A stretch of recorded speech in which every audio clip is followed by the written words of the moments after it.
tourist had at the museum, and that the artist Richard drew in his studio, and sees the description of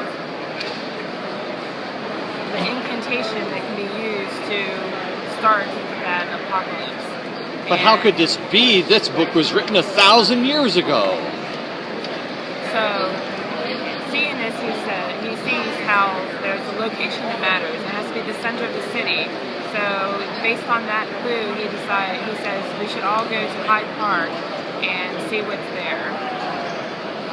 And upon closing the book, the presence in his head, in his mind, pushes inward, and he begins to find himself unable to speak or move.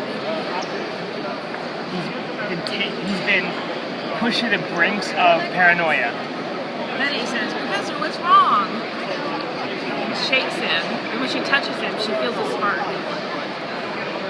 You guys gonna roll to see if he can speak or not? No, you only roll if you want somebody's action to not happen. Okay, all right. And Richard is watching all this go on. The professor seems frozen, can't speak. Becky, the tourist, she's shaking him and seems to be getting electrocuted. And so he rears back and he slaps both of them to bring them out of it. Come out of it! Upon contact with their skin, he has, thanks to the drug, the hallucinogenic he had taken, he's sought with another vision of a nearby place, two nearby places across the river that may provide insight into their goals that they need to stop this dark overtaking. What happens next?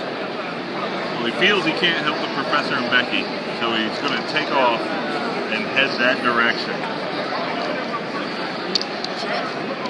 We'll get him about there. Across the river, the shadows. Okay, so he's heading this way? Yep, so where the shadows are. Okay. That's very Lord of the Rings, where the shadows are. Where the shadows are. Right? At the insane asylum, Quasimodo was very successful upon sneaking in. That's his name, Quasimodo? Okay. Quasi was very successful sneaking in and observing the harvesting of souls from the catatonic patients and doctors. When he tried to investigate further and help one of the doctors to free them, he knocks over a glass, what is it called? Syringes. Glass syringes, and it clangs ever so slightly on the floor of the ground, alerting the drug kingpin to his presence. The drug kingpin fires at Quasimodo as Quasi turns and flees as fast as he can down the secret passageway. Though he's successful in fleeing, he is shot in the leg and begins to bleed on his way to where he saw the artist going. But he does get a sample of the drug as he leaves. What happens next? Well, the game is up for the mad scientist and the drug kingpin. And they decide, we need to go before help arrives. We have enough souls. Let's go and help prepare with the summoning. So you're moving them up to Hyde Park. So the professor and Betty, they are out of commission right now, or did you select? Nope, they're out of commission. You can try with gold. It's all to you. Quasimodo arrives. Do you want them to come back in commission? Quasimodo arrives at the university because he knows the professor as well, and he sees what's going on. He sees that they seem to both be in some kind of trance.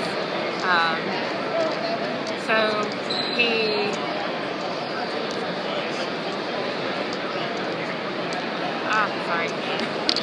he sees the book and he recognizes it. And he takes the book and he burn it? Throws it in the fire. He throws it in the fire. As soon as he removes it from physical contact with the professor, the professor breaks out of his trance and wakes up, as does Betty. But of course, the book in the fire doesn't burn. It laughs. Upon contact with Quasimodo's hand, coated in blood, his dried skin that was leathery earlier seemed to take on a more healthy sheen to it. And as Quasimodo continues to bleed in the professor's office, clamping his leg, he tells the professor, who's the artist's name? Richard. He says, Richard, Hyde Park, souls, and begins to go unconscious from blood loss on the professor's carpet. Okay.